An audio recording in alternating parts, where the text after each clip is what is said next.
Last Friday, I launched a brand new passive daily buyer engine for one of my clients completely from scratch. No audience, no, pre-existing system, no fancy launch. In the first test, we spent $45 and made back 113 on it. Right now, some people might look at that and say that's nothing, right? Just kind of completely overlook the deeper meaning behind the story there.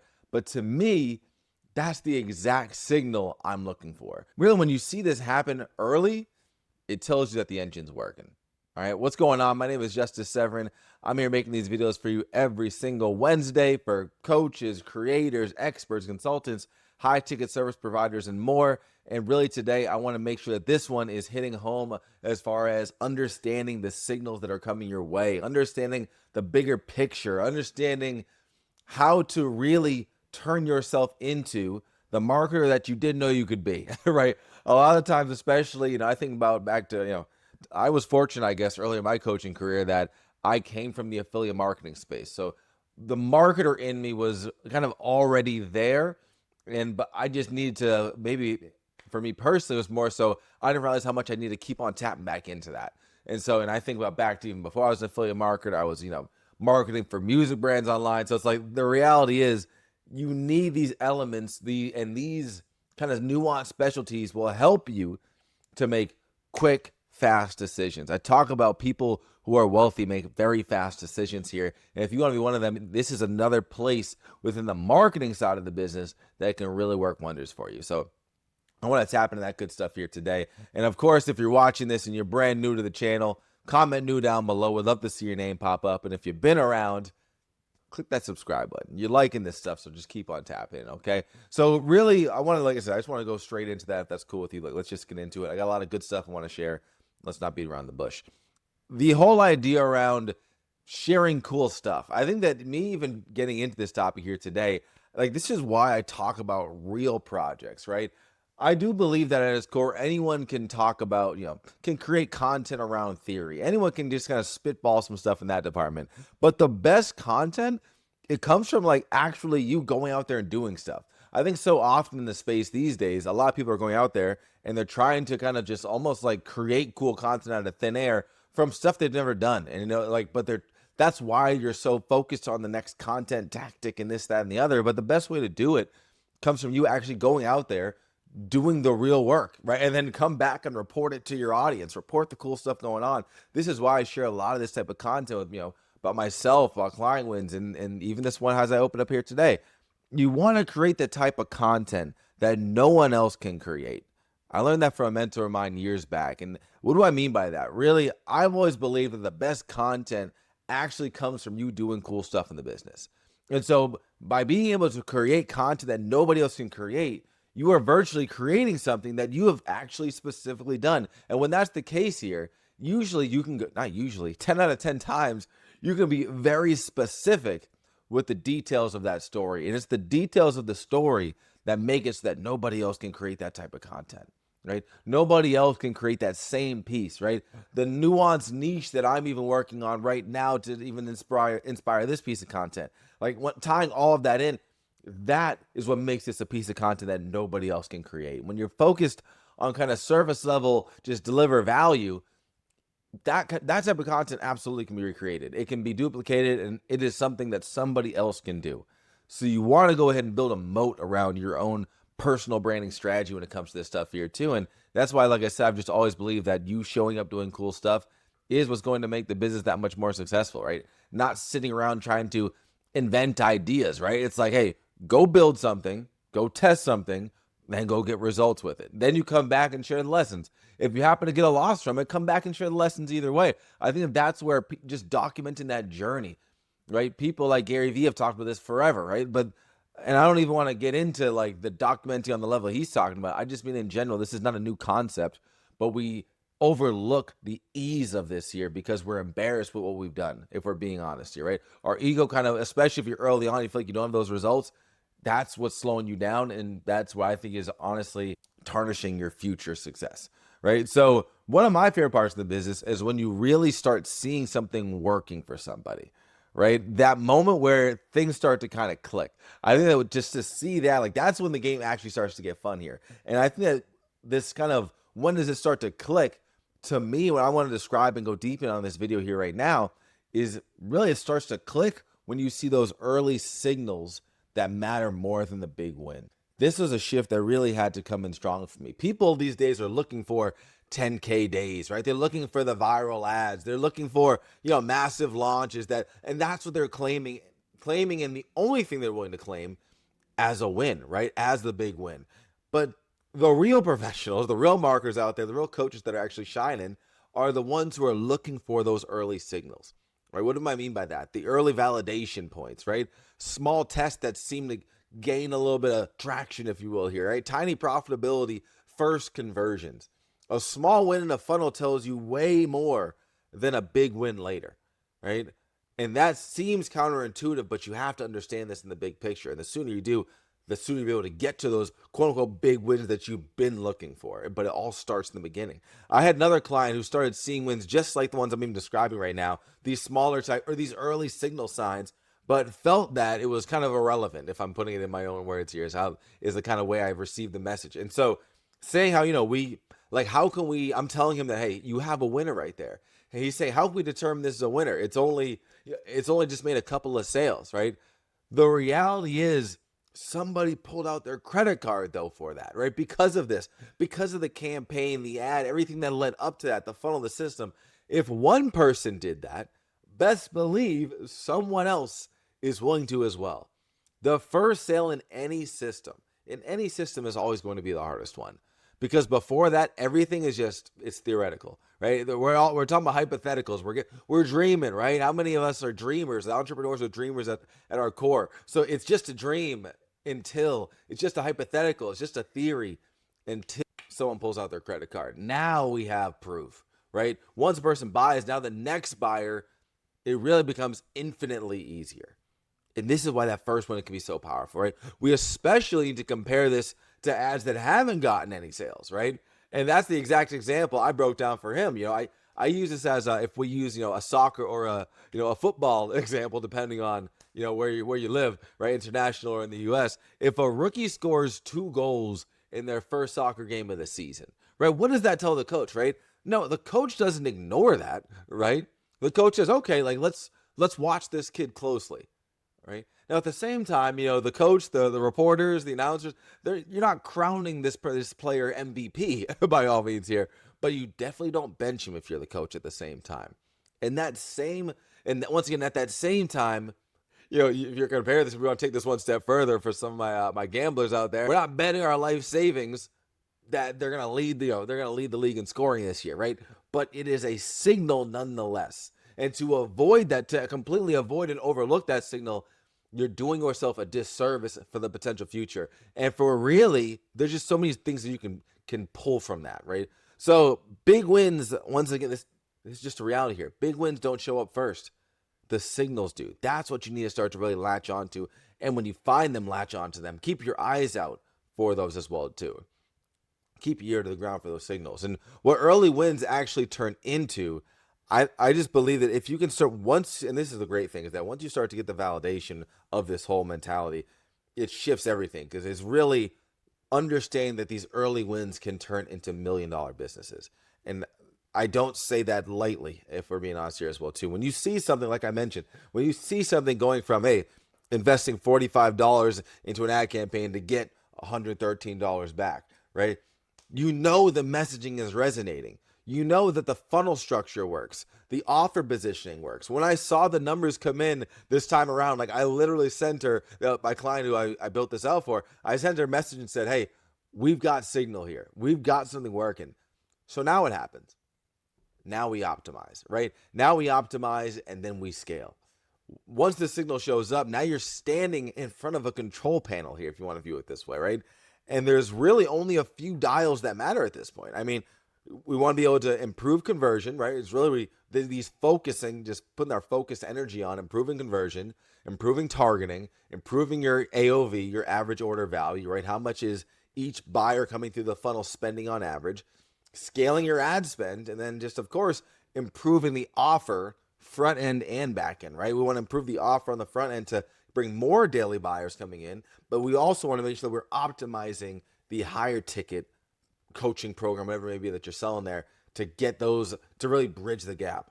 I preach this all the time to my brand client students, is that we have to make sure that our lower ticket offer is extremely congruent to the higher ticket. Because otherwise, as I like to say, we're not trying to get rich off a low ticket. Absolutely, you can, and I have some students that want to go that route, but because I'm working primarily with coaches, I'm like, you might as well tap into both.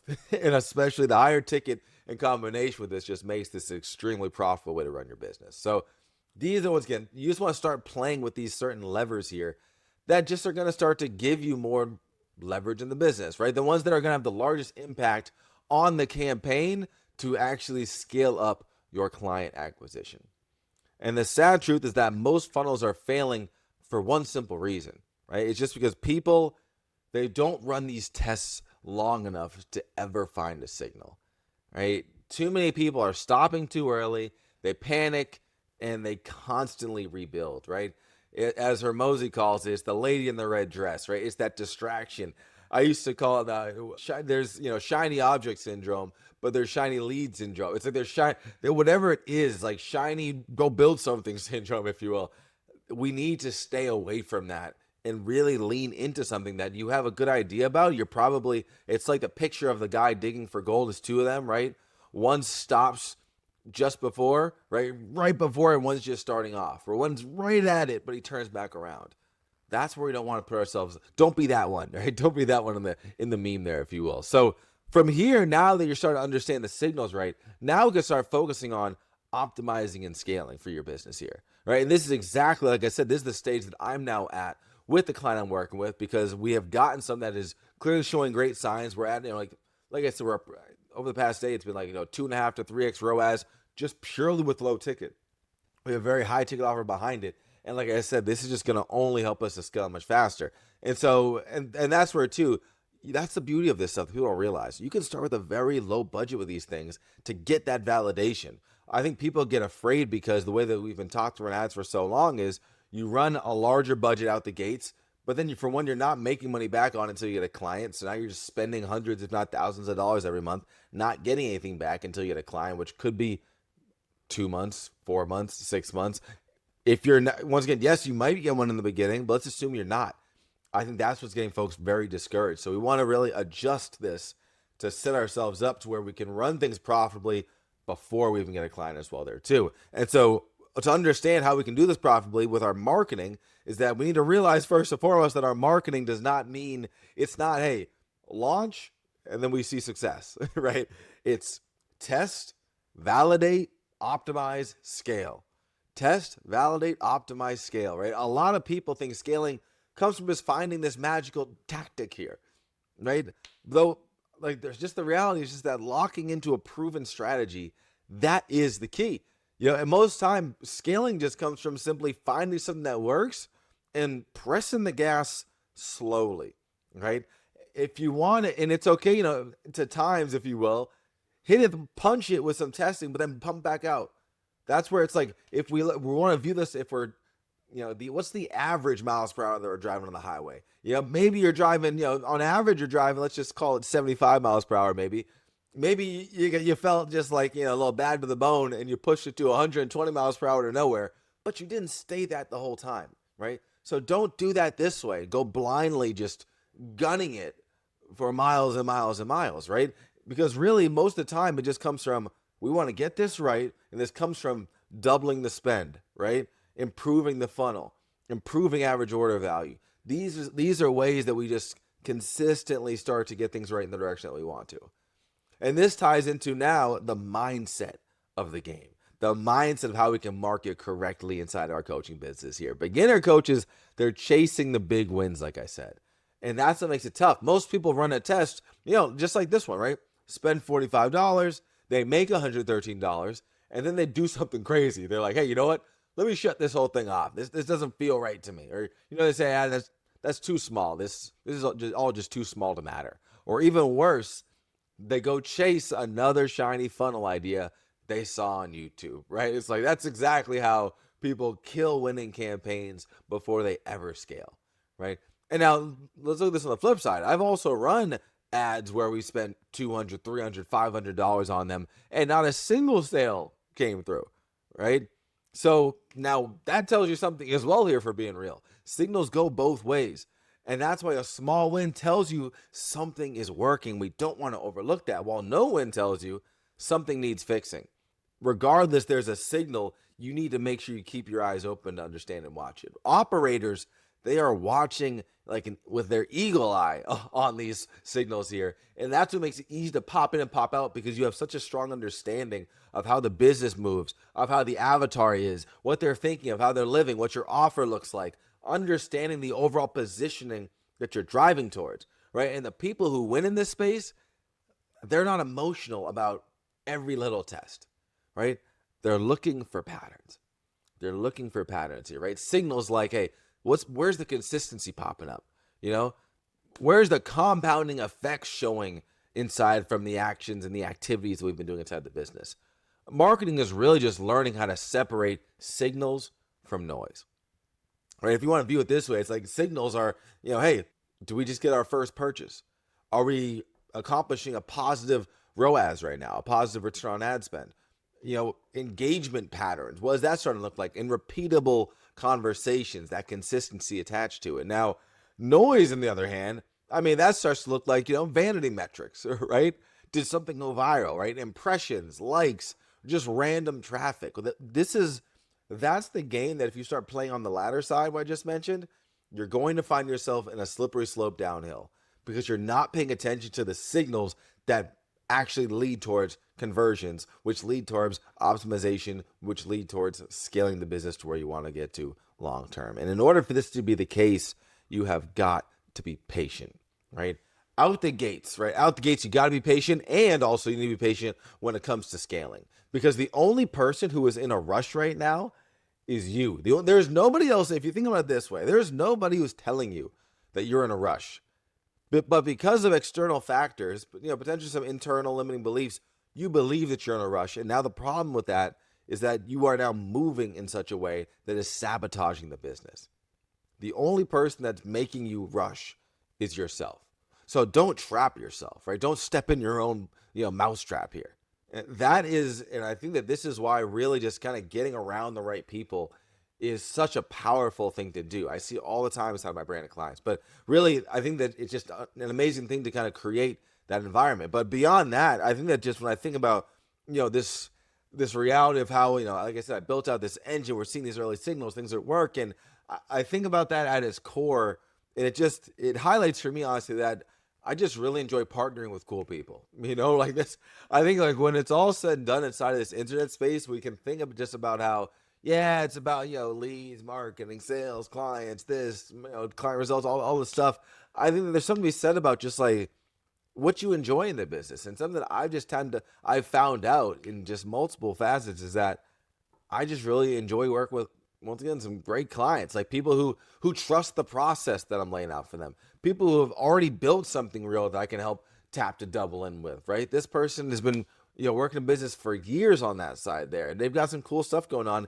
They just need another client acquisition method to bring into their strategy and to bring into their business. And, that's why I just was such a no-brainer here with what I've created. And, people who are willing to test and, iterate. And it's just a beautiful thing. And this is one of the reasons I love this business, right? Is because you get to partner with some really amazing people, some smart people who just are building cool things. And I think that also just brings me a great deal of inspiration on my side. Because then when you combine your systems with their brand, it starts to really shift things heavily, right? And that it's just kind of, easy for me to understand as a business coach, if you want to label me as that umbrella here. But there's still different ways you can view this. If you're a health coach, if you're this, there's ways that you can really partner up with people. But the reality is you don't get these opportunities until you start getting out there. This ties right back to, like I said, you want to be making that unique content. Get out there and do cool stuff so you can partner with cool people when it's all said and done, right? And that's when things in my eyes start to get really fun here. So like I said, tap into this. Let me leave you with this here. The next time that you run a test, right? Don't just go looking for the big wins. If there's anything that you're taking from this, I hope it's that. I don't want you to look for the big wins. And I want you to look for the signals, right? Because the people who learn how to spot signals early, those are the ones that end up building campaigns that scale. All right. Hopefully you got a ton of value from this video here. Click the like button if you did. And if you want to figure out different ways to actually improve your messaging on, so we can really just make sure we're improving your initial results, test results, as you're looking to scale, as you're looking to optimize and really stand out, even in the most crowded of places, like marketplaces online, check out my anti-norm messaging video. I'll link it right up here on the top. It's going to show you how I repeatedly put out brand new messaging, right? Brand new marketing campaigns that turn out to be successful out the gates. Check that out, and I will see you in the next video.